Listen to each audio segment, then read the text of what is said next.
Hi, everyone, and welcome to the LSP Method Podcast. I am Michael Fern, and I have with me Paul Kelly. Hey, Paul, how you going? I'm going good. Thank you for having me. So, Paul and I have been trying to cross paths for quite a few years, and we finally have, in a good way, Paul, in a good way. And so, Paul runs the Pandec group. Is that how you pronounce it? Pandec? Yeah, Yeah, Pandec. Pandec Group. And so he runs that in the UK, and it does a whole range of services from facilitation, training, coaching. And one of the tools he uses is Lego Serious Play, which is part of the reason why we've got him on today, because I want to know more about that, but also about the other things that you do. So that's my potted history of you, Paul. Did you want to tell us a bit more about yourself? And I do believe you've got a Lego build in there as well. We do. I'll do a build changeover in a second. Yeah, so my background actually was documentary photography. Cool. Then kind of we went into a recession, so education was a good option. So I trained to be a kind of a college teacher. So I taught that for about 15 years. And it's kind of one of those things that things change over time. So you begin to look at what you're doing and what parts you actually enjoy. So for me, it was kind of actually because it's a creative subject, you're bringing people on a journey. Mm. You're not telling them how to be creative. You're giving them some skills, but actually you're facilitating their journey. Yeah. But I must admit, after seeing the Clifton Suspension Bridge photographed for 15 years, I didn't want to see it again. So I thought, actually, let's change. Okay, Yeah. let's go and do something else. So then I went in, set up a business for facilitation. Um, kind of set up the business 17th of February 2020. And it was kind of Oh, one of those things where, oh, I'm going to set it up. I need a name for it. yeah. So years ago, myself and my son built one of those sand volcano islands where you put it and then you put bicarbonate vinegar in it flows all out. Yeah. But we decided what we're going to call it. So most of my friends call me PK. His initial is E, so it's P and EK, so Pandec Island. Nice. Nice. And Makes it kind of sense. comes from the idea. So George Eastman, who was the founder of Kodak, he came up with the concept that if you can name a company with a name that doesn't exist, people will remember it more.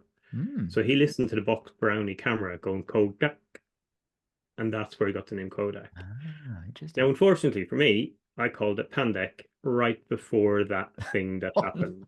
yeah. Good timing. Prophetic, Weeks, perhaps. weeks beforehand. But it Yeah. was memorable in every networking event that I went to. Yeah. So, yeah, so then kind of set up that. So, as you said, we do facilitation primarily, coaching, mainly team coaching, and then kind of designing training programs for people. So, just bringing that idea of bringing people on journey. Mhm. So, if it's okay with you, Michael, I'm going to switch over cameras for a second. Yeah. Yeah. It'll So peek part out of and go funny color. yeah. So part of what I want to do with the LSP Method podcast is get people building. So Paul's very kindly done some building. And I'll let him explain his model and his story behind it. So go for it, Paul. Cool. And I must admit, this was a great learning because I might have went over the time a little bit that I allocated myself. Yeah. So, like lots of the builds that happen, ended up building it and then realized actually where's the foundation? So for me, setting up a business was a big thing. The network, especially at the Mm. time at the pandemic, was really important to have those connections. It was doable kind of virtually. There was lots of evenings with different entrepreneurs who were sitting back online having a glass of water, obviously. But also they have the opportunities for people to be able to, I'm going to say it, look up to them, Mm. to be able to kind of learn from each other's experiences so they can share ideas, share their challenges. So within the kind of the accelerator program, and that kind of represents the accelerator program, which I joined, to set up the business because, coming from academia, it's very, very different. Um, and I'm going to say, I completely forget what this one represents at the moment. So we can move on. Like any business, it's constantly evolving. The word pivot was used so much. I'm going to take it apart to make it easier to see. Yeah. So if we kind of look at this here, so our business is based on the principles of the word people, so Mm. People, and that's kind of was setting up. We want to look at our values being about purpose, being about empowerment, this idea of to being open within a business, not being closed to Mm. employees or people, getting the idea of passion in, because Mm. you know, I spent a couple of years doing a job that I really kind of had lost the passion for. And knowing that we need to listen to our clients, customers, people that we're working with, attendees, And then the idea of engaging. We want to design stuff that's engaging for people. Mm. So for me, within the build, I do really, really appreciate transparency with all that I do, and making it one of the key things. Um, and then I suppose we look at what our business really does is it's about bridging the disconnect within organizations, and we use that as our kind of a tagline. The idea of building these processes, so the idea this being processes to bring people together, to make them connect, make them innovate, make them kind of have opportunities to share, reflect, and move forward. Mm. And going back to that principle, quite a lot of our work is actually going back to Lego Serious Play, connecting the mind to the hand, giving us Yeah. those opportunities. Ah, yeah. I see the chains connected both head and hand. Nice. Hmm. Fascinating. Oh, so many questions. Um, Go ahead. yeah. Well, one of them was going to be about the why no heads, but you explained that around sort of connecting the heads and the hands and things like that. I always love the way people use color with Lego Series Play, and so that obviously your tower in terms of the people and all the things that you do around that. Just as a sort of an aside, how was it doing all that, coming up to, leaving a sort of long time sort of profession, starting up a business just around the pandemic and I guess the 4 years that have ensued since then? Like you sort of gave us, a bit of the genesis story and a bit about what you do, but just how was that, like personally doing that? Exciting, Mm, terrifying, yeah. um, questioning, constantly questioning, and lots of learning. And actually just loving, there's a saying that I came across along the way where somebody said, if you don't look back at yourself this time last year and you're not embarrassed, well, then you haven't learned. Now, I do Yeah. use the word embarrassed quite strongly, and I accept it. But I do look back and I go, oh my gosh, I can't believe I did that setting up a business.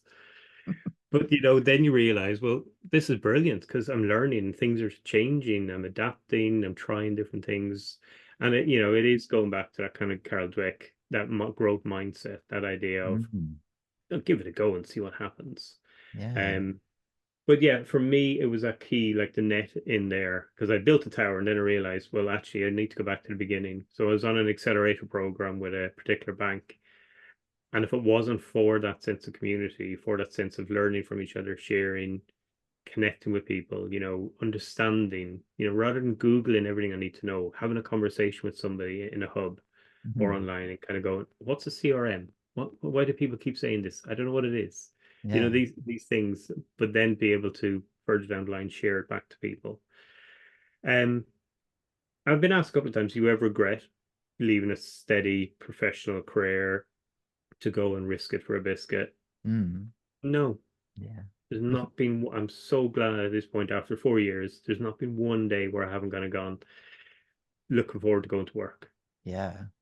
And I You think know, I think that's a big part of it is I always say often it's about risk tolerance. It's about, you get up in the morning and it's all on you, but it's like for a certain personality and a certain type of person, like that, they thrive on that. And you clearly do. Like, everything from, engaging with an accelerator to you just talking about the word embarrassment and learning and growth. And I mean, these are all the things that, as a business owner that you need to do. So yeah, it's fascinating hearing your journey. Like I wonder how many businesses, so my business way back sort of 18, 20 years ago started with an accelerator of sorts. It was support for that first year. And I wonder how many businesses have that because, there's this stat around, I don't know, it's like 80% of businesses fail, I think, in their first year. And I'm sure that accelerator was um, a great crutch or a great support for that first year to make sure that you didn't fall down a pothole and stay down there. Um, yeah. yeah, I think the stats is even higher, if I'm not Is it? mistaken. Yeah. Yeah, well, I suppose it depends on which country, but I think looking at it is people don't know what they don't know. Mm, That's the thing. So if people don't know that these accelerators are there, then they're going to go and do their thing. yeah. And I think that's about being able to have conversations with people. Stop looking at people being competitors all the Mm, time. So often we hear about competitor this. And actually, if I look at within my work, so I'm on the IF which is International Association for Facilitators. It's a long name. Mhm. Um, the English and Wales chapter, and I joined and I volunteered and became part of the leadership team. And we hold a conference every year, and you Mm. kind of think you're bringing together 120 facilitators within kind of a small enough space, Mm. UK. Surely they're all competitors, and it never feels like that. It's a Mm. sense of community. And one of the things when I'm asked to speak and when we talk about businesses and entrepreneurship is that there is a saying a lot of people know, which is it takes a village to raise a child. Mm. But actually, it takes community for a business to thrive Yeah. because it's not always about what you know. It's not always about who you know. It's actually quite often it's who knows you, who's Mm. talking about you, who's saying, "Oh yeah, such and such did this and it really helped us." Yeah. So it's that kind of when you're sitting on that entrepreneurial journey, it's just a roller coaster, but it Yeah. has to be the case of you gotta accept that you're going to mess up. Yeah. I like Gotta that. happen. It's interesting you talk about with, community and competition and things like that. Like, one of the things I started doing a little while back in Australia is training other people in Lego serious play. And some people came to me and said, "Oh, why are you training other people? It's like you're training your competitors." And I'm like, "Yeah, that's fine. That's great. It's one of the things I always say is it keeps you on your toes." So I think it comes back to you talk about growth mindset. It's like if you think there's a small pie, then you're always in that mindset. But if you share knowledge and you give and to competitors, then it just grows everything. Like with Lego Serious Play, it's so small as well. Like if and facilitation, it's so small. It's like if you can just share and grow together. So yeah, I always say it's just better to share and see how much we can sort of grow together. I think what I was thinking when you were talking about that, it's actually about quality as well. Mm. Whether that's facilitation or whether that's Lego Series Play, whatever it is, a technique, if it's done properly and people are sharing and talking about it and kind of talk about their lived experience, talking about the challenges that they're facing, overcoming these things, problem solving together, if the quality of the delivery, whoever is doing it is good, well then that ripple effect would be great. So you Yeah. have a workshop where I had a workshop where 35 people in it. They were all from different institutes. And this was early days in the business. Mm.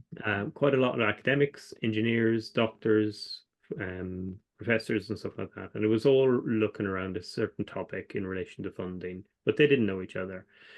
So I had a half day with them. And I'm going to be honest with you, I completely messed up the pricing for one. Yeah. Completely. There was a digit missing. One of these things. And I had to say to the client, I said, look, please, if you're going to talk about what we're doing and anybody asks your price, I need you to know there's a digit missing and that's my fault. Mm. But I'm not going to change it because that's what we agreed on. Yeah.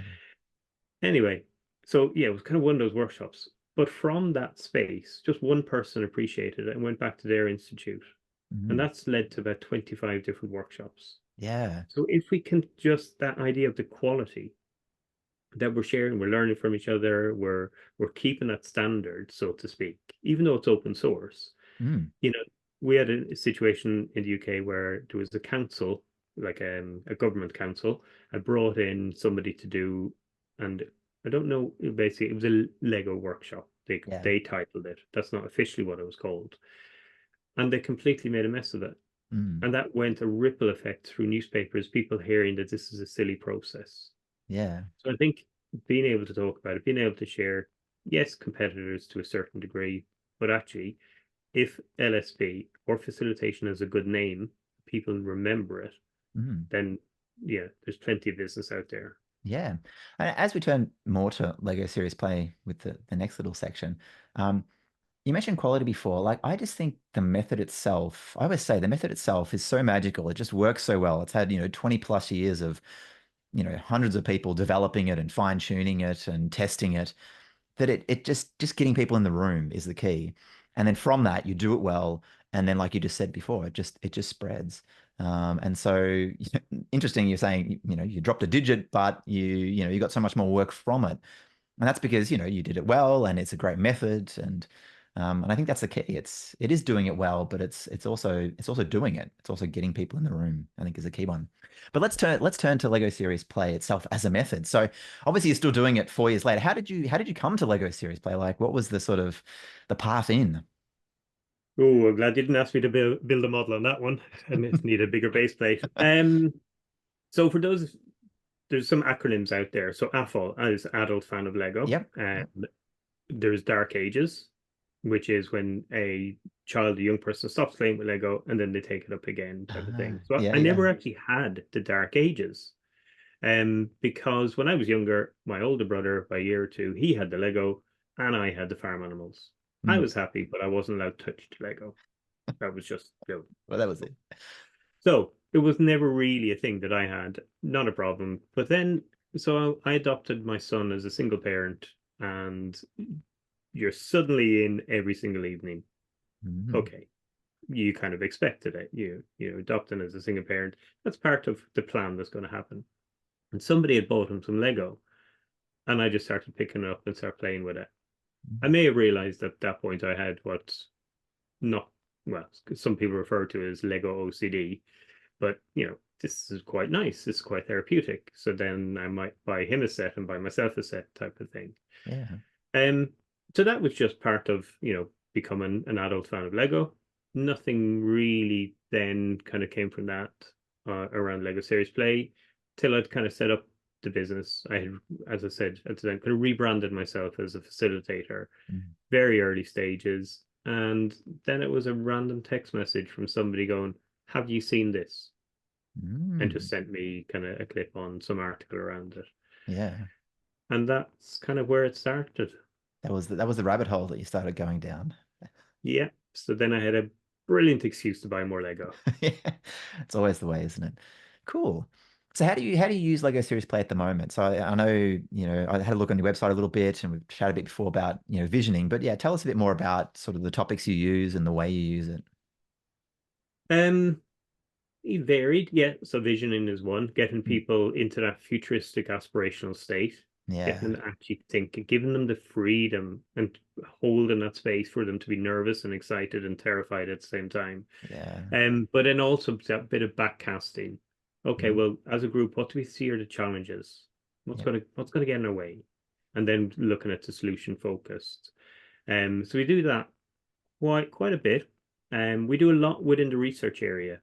So kind of whether it's engineering, people-led digitalization, stuff like that, where quite often you got restructuring within research centers, people come together and actually they don't really know what each other do.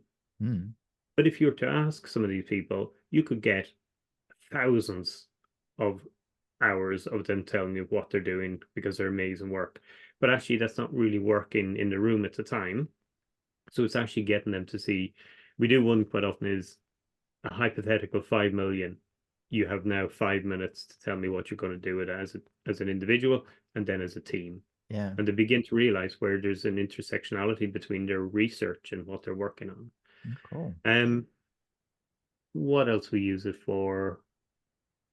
Oh gosh, I'm thinking all these workshops bouncing Yeah, I around in know. my head. They sort of they're all blur, but it's like you do so many of them that you're just like there's a visioning one here and there's research there.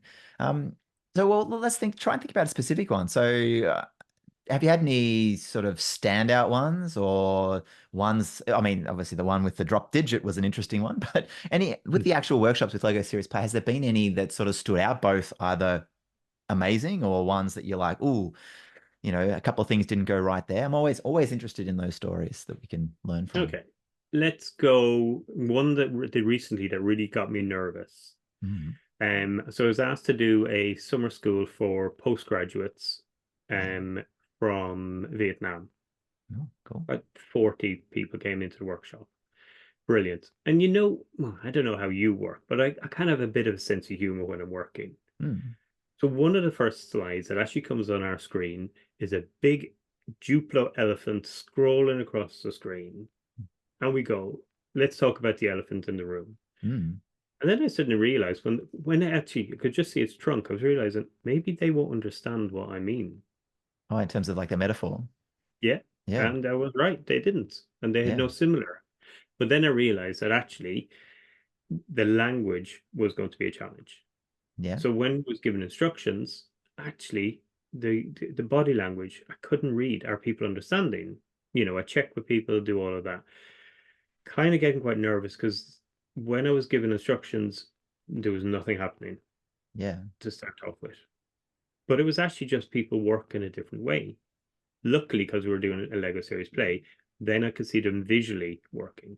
Yeah. Because anytime I set them to conversations, it automatically went back to Vietnamese, Yeah. which, that's how they're going to work. Yeah. Yeah. If I walk closer to the table, sometimes it might change to English. So the questions and the conversations before we got into Lego series play was actually quite nervous for me because I had no idea what people were saying in the room. Mm. They could be talking about computer games or the weather for all I Yeah. knew. Yeah. Um, but bringing in the Lego series play, it did take a bit longer to get this idea that any brick, any meaning, because I Mm. couldn't actually tell what people were talking about. Yeah. So You couldn't when do you're that doing the check. skill builds and you've Mm. given them what it means and they revert it back, I didn't know. But Yeah. later on, when we got into a bit more detail, we started scribing and writing it down. It's quite interesting that they predominantly would write in English but talk Vietnamese. Yeah. Interesting. Yeah. Yeah. So I was Fascinating. nervous, Yeah. Yeah. so nervous Fascinating. because I thought this is not. I've got 3 or 4 hours. This is not going to work. That's But it did. fascinating. I was actually in Vietnam a few months back doing some training with Lego Series Play, and I sort of had a guide there who was helping me. He was both worked there and had worked over in Canada. And it's interesting you say that because I guess one thing with Lego Series Play that I always say is that it's like a common language that we're all sort of learning together. And so, normally say here in Australia, it's, the marketing team and the HR team and the business, there's different technical languages. But then when there's different actual cultures and an actual different language, um, I think it does take a moment or it does take a feeling out process. But then I think everyone falls into that Lego as the common language. Um, But but 22 of them had never touched a Lego piece in their life. yeah, that's interesting. So we do always try and break that worry down at the very beginning. Like we Yeah. always actually check every room. We have, the word assume. Yeah. Yeah. Yeah, you know what I mean? Yeah, We I know actually what you we mean. change the letters as we go along. Yeah. And we actually say that we don't expect that everybody has, and you don't need to have, because there was another one I did, and actually it was the International Business Management master's program, and not I think basically 5 out of 50 had actually touched Lego. Wow. And it's great that it's, once you get them in there, maybe it takes a little longer with skills building just to get them across some of that stuff. But once they're in there, oh, I love it. Um, hey, I think it might be time for another build. Do you have another one there that I got you to do was around um, something that the industry is not talking enough about? Did you know building that one? Yeah, and that actually links onto the other workshop, the successful workshop. Oh, okay. Do you want to do that, or is you going to tell it as you do the model? Well, we'll kind of it'll merge in, I think. Yeah, I'll just cool. switch over now for a second.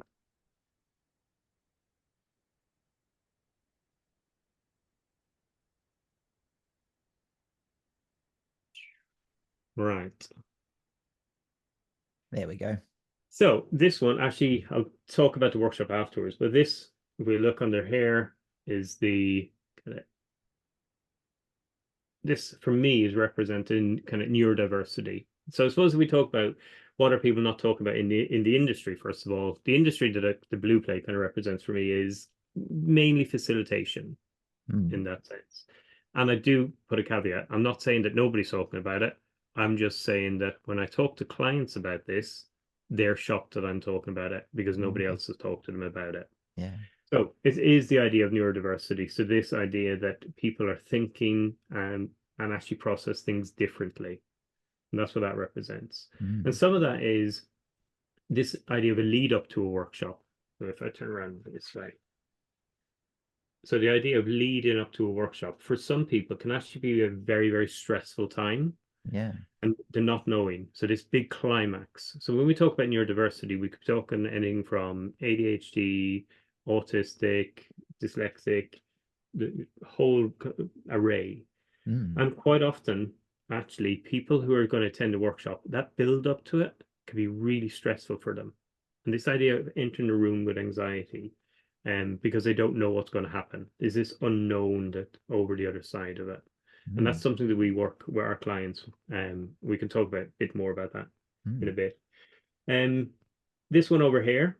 is the idea of basically seeing things differently and it not being accounted for. So this kind of wavy experience links into quite a lot in relation to, let's say, dyslexia. The assumption, but when you give out a post-it note, that somebody can actually write and feel comfortable to write in front of their peers. Mm. So so this people are seeing things differently. We can't assume that everybody sees it the same way. And I think with this area over here, what came to me was actually what tools are we giving people to make it more transparent? What are we equipping them with in the workshop? How many options are we giving? Mm. We know that we can't, and I always go with the idea that you can't make it 100% right for 100% of people 100% of the time, Mm. but you have to try and you have to show that you're willing to learn. Yeah. And then this idea over here is, quite a lot of these workshops and meetings, events and so forth are all screen based now. Mm. And, the amount of clients that are really surprised with me when I ask them about digital accessibility, about, Mm. are people using screen readers? If somebody's using a screen reader, then we don't use a chat because that sends it crazy, makes it Yeah. very uncomfortable for people. And I had a meeting with a client who actually was deaf and blind, and we had a Zoom meeting together. Mm. And a simple thing that I asked her is like, "Would you like me to describe my where I'm sitting in my background?" And she Mm. was, "Oh, well, I haven't been asked that." So it's actually what are we doing in this digital age for people with digital kind of needs? Yeah. Oh, fascinating. Cool. So around neurodiversity, it's interesting that you mentioned that. When I was over in London a few months back, I was chatting with someone there who we were thinking of putting together, just bringing it back to, say, Lego Serious Play, bringing it back to some guidelines around Lego Serious Play to sort of, make it more friendly around neurodiversity and other things like that, or at least call out some of those guidelines for people, for facilitators out there. It sounds like something we need to get you on board with as well, because you obviously are thinking a lot about this in both the Lego Series Play context and other contexts as well. So So not for talk. me, Okay. no, sorry. For me, the kind of the workshop that led to kind of that model and Mm. also kind of one that really resonates with me, there was a university asked me to come in, and I've worked with them before on various projects, but they specifically asked to come in with a people-led digitalization team, as well as a Center for Autistic Research. Mm. And what they wanted to do, they wanted to explore with autistic undergrads and postgrads, actually, what would good digital technologies in the workplace be like? Mm. What is needed? Yeah. So some of them might have been in a workplace, some are heading towards workplace, but they said, will you use your Lego Series Play methodology? Now we had one of the professors or the heads of the Autistic Research Center in on all of our calls and stuff like that.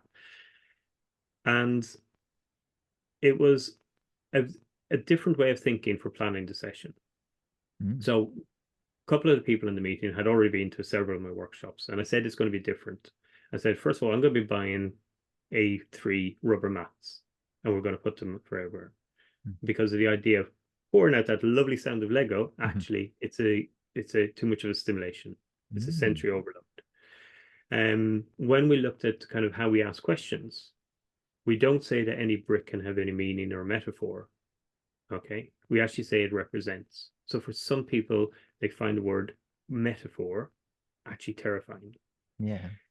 We did a pre-video to give to each of the attendees to say, here's what the workshop's going to be about. I And like that. that's the idea of one, they get to hear my voice, they get to see what I look like. That we're reducing the unknown for Mm. people. The more anxiety we can reduce, the better for people's attending.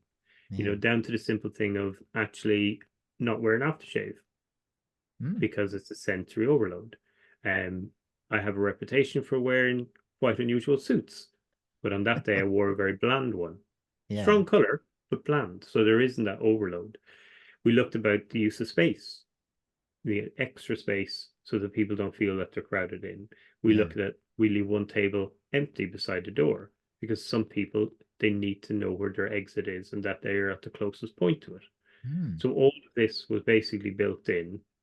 And it was interesting because at the end of it, we were doing kind of popcorn feedback. mm, And, first of all, people who are autistic actually might find eye-to-eye contact. For some people, it can be quite challenging. mm. So talking about the model was actually a way for them to do that. And then Yeah, to connect and to listen to each other. And that idea of actually not worrying about talking means I can actually listen. yeah. And at the end, it was two comments that kind of stayed with me. Was one was one of the when we did popcorn feedback, they just turned around and said, "Thank you for making this an autistic friendly space." Mm. We didn't tell them we had made any changes, but they identified They it. knew that, yeah. And then the head of the Autistic Research Center turned around in the debrief, and he did say, he said, on paper, this should not have worked, Oh, I like that. but it did. Yeah, He knew it was going to work because we had talked about it and we'd gone through the processes. But actually, if you look at paper research, should shouldn't have worked. yeah. Oh, I love that story, Paul. I think one thing you said as well that you mentioned about the eye-to-eye contact and, about the Lego Serious Play model. And I think it's even a broader point than just neurodiversity. It's really just for anyone to come along and to sort of engage in a different process, in a different way of being and communicating. And I think we get so used to that typical meeting process, that typical workshop process, and we know it excludes, and we know it sort of dampens down certain voices. I mean, this is why we use Lego Serious Play, but I just think there's so many features like that where, say with a neurodiverse group, it brings it out maybe in stark contrast in some elements, but I just think just for everyone, like it across all sort of groups, organizations, settings, it just it's just a more open process that's just going to count for more of how we are as a human being. So yeah, I just love that that was a great example of it that you went through and thought of all those things as well. And we quite often, when we're doing our workshops, we actually leave space, quiet space. We actually say, now you've got 90 seconds for reflection. Yeah. And we just hold that silence Mm, because quite often, we plan these sessions, we're engaged, we're whatever, whether it's LSP or other techniques, mm, but actually it's just time. We're just trying to get as much as we can out of the time. yeah. But then it was actually another facilitator, um, and she got me in on one of her workshops to support her. And I thought it was the most powerful thing, just saying stop, Yeah. allowing people to digest what they've heard, allowing people to think Mm, rather than think and listen at the same time.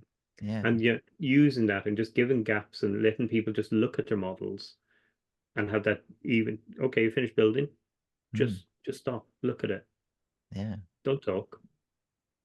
One of the things that I a little sort of maybe not a trick, but just a thing similar to that is after people have built it, getting them to, have that moment, but also just rotate their model around, move it around. The classic look at it from a different perspective. And is there anything you want to change? Is there anything you want to add? And I think time and space and just being more aware of that. And we know with Lego Series Play, like when there's things like a landscape and we're manipulating space and the participants are using space to sort of orient ideas. But yeah, I think we could even do it more.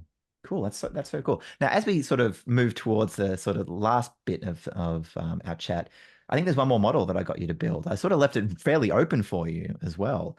I'm fascinated to see what you built and where it takes us. Well, I've got to be honest, I couldn't go very, very creative, or it kind Well, of, that doesn't have to be. It's just what's it was a important to challenge. you. Yeah. So just to let everyone know, so what I asked Paul to do was this last build was really to throw it open to him, to what he wanted to build, which is something we never do a huge amount of in Lego Series Play. It's usually quite directed in terms of the question and prompts and things like that. But yeah, tell us about what you built with a very open-ended um, question. Yeah, which was a challenge, which I appreciated. Mm, So I kind of defaulted back to my favorite moment with a Lego Series Play workshop. mm, And starts with this idea of at the beginning of every workshop, we ask questions and we have a card that people fill in, which is apprehensions and aspirations. Mm. So everybody thinks 5 keywords, what aspirations they got for the workshop, and a statement if they have any apprehensions. So it's that idea of making people feel present, Mm. allowing people to just acknowledge stuff for themselves. We share the aspirations to fill the room with positivity. The apprehensions, we invite people if they want to. Mm. So that's kind of apprehensions there. So we did have this one gentleman who was arms were folded, tight as you can imagine. And he was sitting there, arms folded, and he says, I'll share my apprehension. Mm. And he talks about this idea of, I wonder how many emails I'm going to have after this 4 hour workshop. Mm. So I wasn't going to brush it off.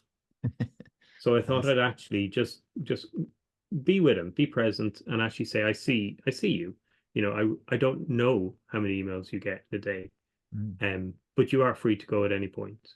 Mm. And please, if you need to check your phone, please do so you can do that. Mm. So really in my mind, I was like, how am I going to turn this situation around? How am I going to get the fact that this person is the arm folded skeptic? Yeah. So we get to the skill building is all done. We've gone past that hurdle. He's not left the room. Brilliant. We've quite a big room, good few people in it. So I asked for a volunteer to come up, and it was about build a model to represent your research. Everybody shared on their own tables, and we just wanted to share some across the room. And lo and behold, guess who came up? Mm. Mr. Folded Arms Man. Yeah. And he stands there, and he has the model on his hand, and he's talking away. Now bring it back to me for a second. Mm. So he's talking away about the model, and he's tapping and he's talking, and he stops, and he gives me this head turn of a look, and just goes in his. He had a beautiful accent. You got me. And he goes back to his model and he finishes. And he Mm. goes, in all his 20 odd years of research, he has never been able to explain his work succinctly. Ah, And a tiny love 1 minute build of his research, he got it. he unlocked And it it. was just one of those moments where you're like, it goes from what felt like really, gosh, what's going to happen next to the moments that I remember years later. Yeah. Oh, I love that. Thank you for sharing that, Paul. It reminds me, I've had maybe just a couple of those moments in my career, but it reminds me, I've chatted with a few people about that person, the crossed arms. And it's almost like often they were the most passionate ones in at the start. It's like they had the most, they were the keenest, not of Lego Serious Play, but in their job. And it's like things have happened to them. And suddenly that they put the barriers up and the shield up. And so I find if you can get them into a process like Lego Serious Play, and just like you described, they open up. There's almost like not a champion, but an almost more powerful or more sort of engaged person than the average. It's almost like it's like a stronger shield they have up, but deep down they're actually the ones that are most passionate. And so I love those turnaround stories where, someone like that just is like, wow, I've never been able to explain that. Yeah, powerful stuff. Thank you. And thank you for taking on board the very open-ended question. Um, as we're starting to wrap up, anything else you want to share about Lego Serious Play, love of Lego Serious Play, your future with it, where you see it? Like, is there any place you want to go with it that you haven't shared yet around the actual method itself and your work with it? um, it for us, we're exploring the idea of space. We're looking at the idea of creating a space where people can come to be able Yeah. to do this rather than you know carrying truckloads of Lego to various venues on various modes of Oh public yeah. transport and so forth. But actually, creating a space where it can be in a away day space. It can be a Mm. space where people, where facilitation is actually being thought about in the design of the space as well. Yeah. Just too often we've ended up in these conference tables where they're so big you need a different postcode for either end of the table, and it's just not feasible. And you Yeah. reach into the middle and there's all these holes in the table for the plug Oh my sockets, and God, a microphone sticking up or oh yeah. my God. So it's It's one of the challenges with facilitation, isn't it? Well, I almost love it going into a room and just seeing what I've got. But no, I love this idea of having a purpose-built You mean just for Lego Series Play or just for facilitation? Oh, I'm going to say both. Yeah. Maybe a little bit more on the side as well, but Where are you we'll building wait. this? Tell me, tell me. No, not yet, not yet. It'll be a while yet. But yeah, it is that idea of a space that's Mm, purposely focused around what we want to do in that space. And yeah. again, a space where people can be creative but not feel they're forced into it. No, I like it. I like it. Well, how about how can people find out about you now? Like, where should we direct them to the work that you do currently, say with Lego Series Play and other tools around training and facilitation? What's the best way to get hold of you? Probably the best way is just go to pandec.org. So you can Yeah, see that site's called Pandec and then yeah, just .org. Um, yeah, or find me on LinkedIn. yeah, cool. It's not the singer Paul Kelly. It's just me. Well, yes, Um, Australian. So yeah. I know Paul Kelly. We know his words very well. So yeah, just give me a Awesome. shout. Always happy to Yeah. connect with people and to share kind of stories, experiences, or answer questions if people are on that kind of early stage of their career as well. Yeah, definitely. And that's one thing I'm a big fan of is anyone interested in Lego Series Play, like follow people doing it. So, just contact, Paul on LinkedIn, connect up, follow it up, whatever level of engagement you want. It's nice to see the diversity of what people are doing come through your feed. And I think definitely if you haven't connected up with Paul on LinkedIn, that's definitely the place to do it as well as contacting him. And I will remember the name Panda because what a story behind it. A I few a know. few levels to it. Awesome. Thanks so much, Paul. And just to everyone else, expect more podcasts. So I've loved having you, Paul, and sharing your insights with Lego Serious Play, and expect more of these because I think it's worth sharing not just the method, but the people behind the method. Because I know I've got out of the last 45 minutes some great insights, just not only about the practice of, but the philosophy of, and different takes on it. And I think it always enhances each of ours craft, learning about it from others. So thank you again, Paul, and I'll catch everyone later. Bye. Thanks.